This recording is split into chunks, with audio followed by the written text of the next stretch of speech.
In this video, I will look at different tea kettles for Gongfu cha and tell you which criteria you have to look at if you are considering to buy a new one.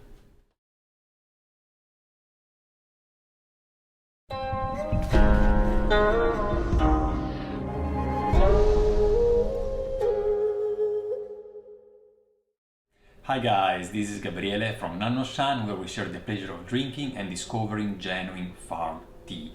And if you want to really enjoy drinking tea, you have to have the right gears, the right teaware, like tea kettles. If you're also looking to expand your tea knowledge and brewing skills, then make sure to click on the subscribe button and don't forget to give us a thumbs up if you're going to enjoy what you're watching.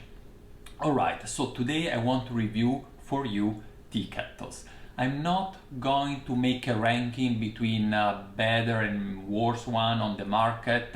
I just want to give you some criteria that you can evaluate yourself when you want to buy a new tea kettle. I don't do a ranking because I don't know all the tea kettles that are out there on the market. There are many, and I don't want to be, how can I say, I don't want to be unfair with respect to some producer, for example, because I haven't considered them. So what I'm doing, I'm taking just two examples, and based on these two, I will give you some criteria so that when you go to buy today, tomorrow, when new models comes out, you will be able to make a right decision yourself. I want to tell you also that I'm going to give you my opinion about the topic. I will try to justify every opinion so that you can judge yourself if that particular topic, if my opinion is also matching your taste and your requirements.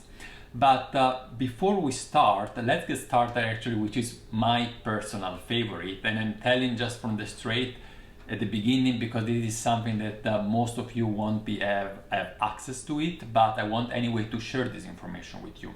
Well, I have been drinking tea for more than a decade at a certain level and basically brewing tea every day, and for the past 7 years I have been using Kamiyove V928.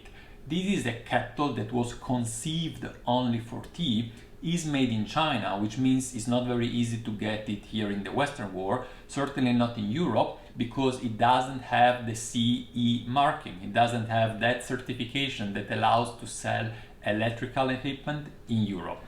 This means that if you want to buy it, either you go to China or you have to find it on the black market, let's say. I haven't told you to buy it on the black market.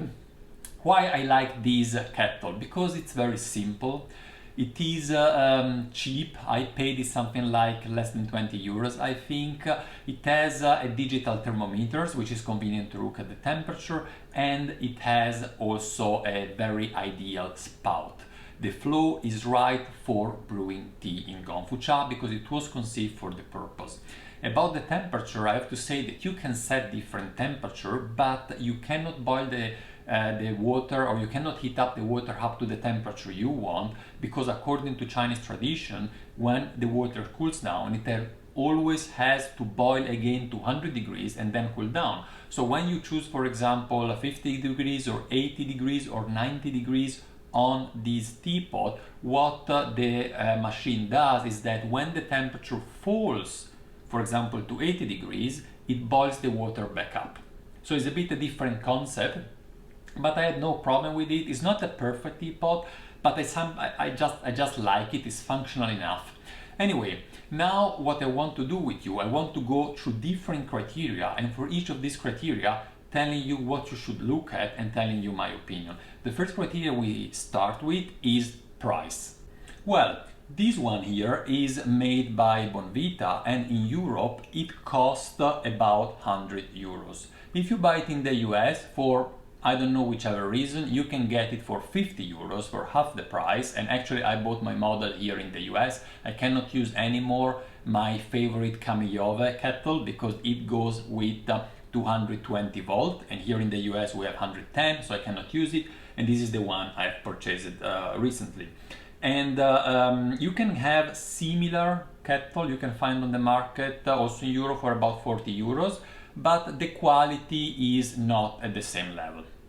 Then we have this one here. This is Mio Star, is a less famous brand. I bought it a few years back actually in Switzerland for the equivalent of about 50 euros. And you can find similar kettle for about 30 euros.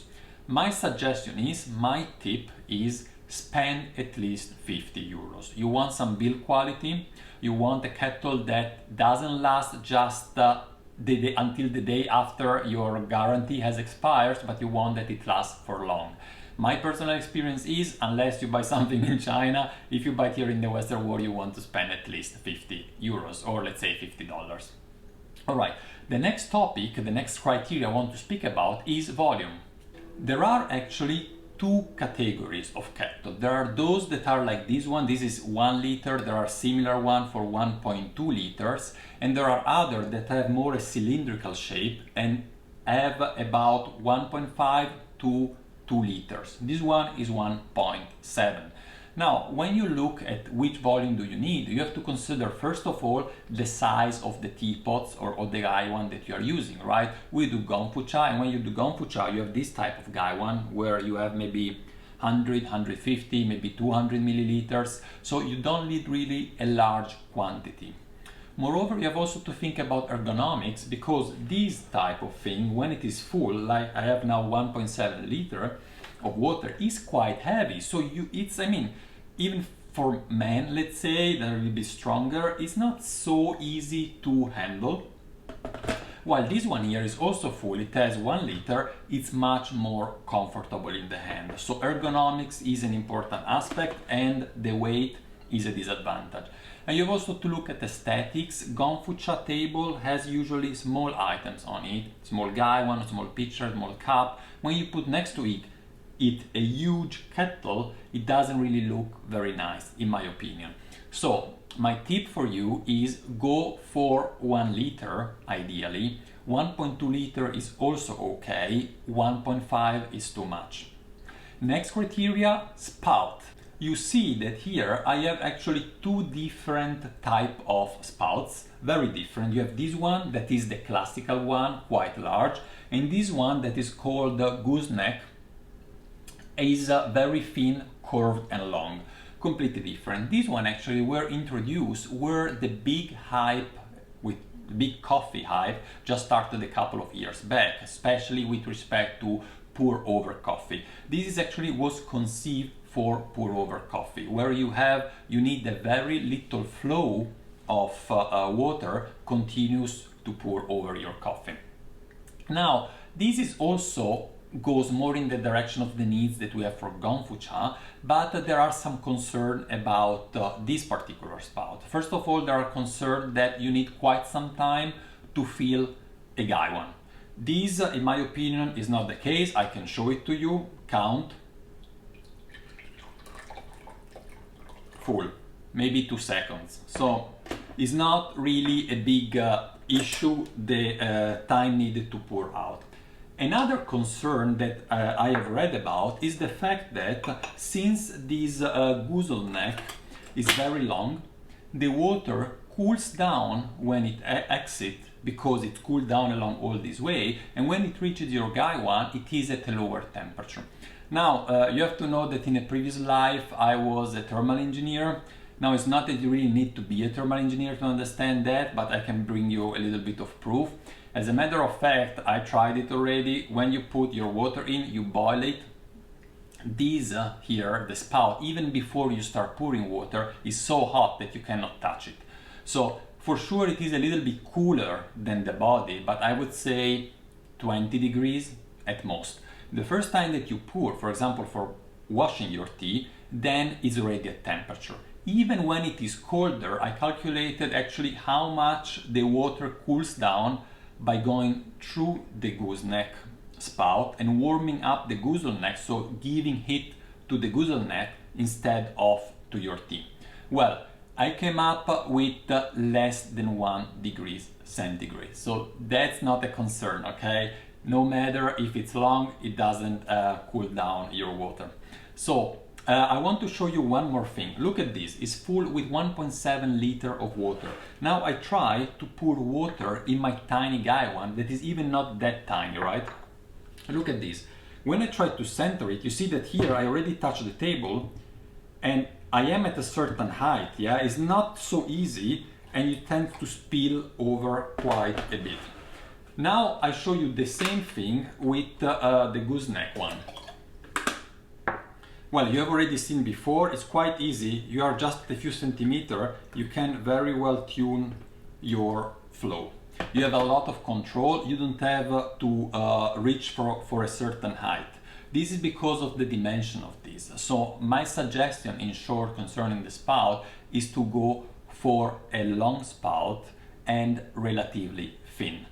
The Kamiyove that I showed before has a long spout. It is a little bit larger so that you can even pour out a bit faster.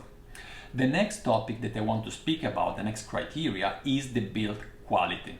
So these two kettle looks actually quite similar when we look at the materials. They have a steel body, metallic body, and they have some feature made of plastic. For example, the handle and the exterior of the base.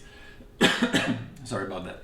So this is perfectly fine as long as your body, the part that gets in touch with your water, is not plastic. That's okay. You don't want to buy a cheap kettle made completely of plastic, because the plastic at high temperature tends to release odors, especially over the years, and will affect the taste of your tea. In this case, it's perfectly fine. You have just to take attention that these handles have also inserts that go inside the body, especially usually in the top and not in the bottom. And when you fill it with the water, you don't want to reach that part where you have the plastic. Okay, and you have, of course, kettles available on the market that are completely metallic. But you have a second problem. You have any way to insulate the handle, because if it's made everything of metal, you cannot touch it. And they are usually a little bit pricey actually, yeah. So there is another advantage when you have metal like this that is not coated but is just a blank metal, is that, and here again, you know now I was a thermal engineer, the radiative dissipation of metallic surfaces is much lower than that of a color surfaces or even a black surface by like a factor of 10, which means that these kettle, when they have this finish, well, they keep the heat much better than other kettles. So you have to heat up the water less often. If you don't like this as a finishing, you can for sure go also for a color one or with a different finish. It's not a big issue. You just have to run the heat a little bit more often. My tip for you is a good combination of metal and plastic, as long as you like it. If you want to spend the money, go ahead for a completely metallic model, and if it doesn't disturb to your aesthetics, go for a metallic finishing.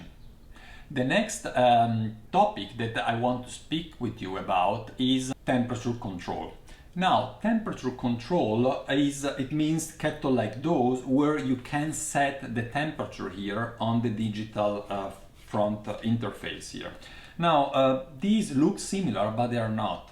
In this one, you can only select between 40, 60, 80, 90 and 100 degrees centigrade, while this one can be tuned 1 degree by 1 degree. So the delta is very little, and this is extremely useful for two reasons. Sometimes you want to heat up your water at 85, so it's convenient. You don't have 85 degrees here, for example. Another point is that when you don't live at sea level, your water boils at a little bit lower temperature, not at 100 degrees, maybe at 99, 98.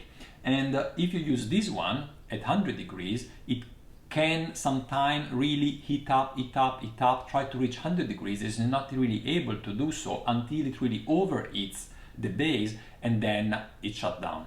And this is okay, of course, but over a long period of time is not so good. And sometimes, the thermometer that are mounted into this kettle have an accuracy of about 1 degree. So if you are at a certain altitude and by chance your kettle have a thermometer that is not that accurate, you might have a kettle that runs quite a long time before shutting down when the water is boiling. So another aspect that you want to look at is, for example, if there is a hold button. Both have an hold button. I don't use it very often, but if you would like to keep the water at a certain temperature, that's certainly important. And at the very end, do you really need temperature control? It depends how you do Gongfu cha. For me, most of the time, I like to look at the temperature, but sometimes I really go just by feeling. If you think that you will anyway go by feeling, then buy, for example, model like these without the digital control of the temperature, and they are much cheaper. Another aspect, you want to go for models that have a digital display. Why? Because usually behind a digital display there is also a digital sensor, temperature sensor, that are smaller usually and more reactive to temperature. I know they are nice sometimes to look at those kettles that have a digital thermometer, you know, with I don't know how to say that in English, you know, with this bar, but they are a little bit bulky, they react slower to temperature, and sometimes you want to reach 80 degrees and they always overshoot because they react and they are really slow. So in summary, my suggestion is to buy, if you want to buy a kettle with temperature control, to make sure that you can regulate the temperature by 1 degree, and to go for a digital display that is also connected with the digital thermometer. The next topic I want to tell you about is the handles. The handles are important for ergonomics because this is the connection between your arm and the kettle, and as said, you want to have a good control. Yeah, if I take both, I instantly realize that I have a better control here, and this is not only because of the weight of the teapot, but also because of the shape of the handle. Look at this. There is a small a protrusion here that is meant to fit your fingers in between, and this seems just a small thing, but you really feel when you pour it that I have a lot of pressure on this finger, so I really use that to balance better and steer better the kettle in my hand. So if you have the opportunity, go in a shop and try it yourself. Otherwise, read the review online of people that bought it, what they write about handling, because it is a feature that usually is not really mentioned in the description, but it is very important indeed. The last criteria I want to talk about is power. Power means how quickly your water is heated up. In this case here, it runs with 2000 watts, and this one only with 1000. Well, if you have 1 liter, 1.2 liters, 1000 is perfectly enough. It boils really quickly from 20 degrees to 100 degrees within a couple of minutes. You don't really need the extra power of a 2000 watt that also tends to every time overheat a little bit more the base. And you know, in some countries there are limitations on the power that you can use in the flats. So if you run at 2000 watts in some countries, it might be that at the same time you cannot run your wash machine. So if your wash machine is running and your fridge, and you have maybe 1 or 2 fridges, it means that during that time you cannot brew any tea. So my suggestion, especially if you go for a small 1.2 liter, go for just 1000 watt. I hope that all these criteria together will help you in guiding to your next kettle buy. As said, I cannot tell you which model to go. You understood from my description that this for me is too bulky for Gongfu cha. I like this model. There are many others similar to this one. In the US, this is a fairly cheap model. I've been using it for quite some time, and you find links in the description below if you really want to go for it. But I know that there are other models, especially in Europe, that can that are a better price. Yeah. Thank you very much for watching. Don't forget to give us a thumbs up, and go ahead, subscribe to our channel if you haven't done it yet, and more videos like these will come your way very soon. Enjoy your tea moments, and I will see you at the next video. Bye bye guys.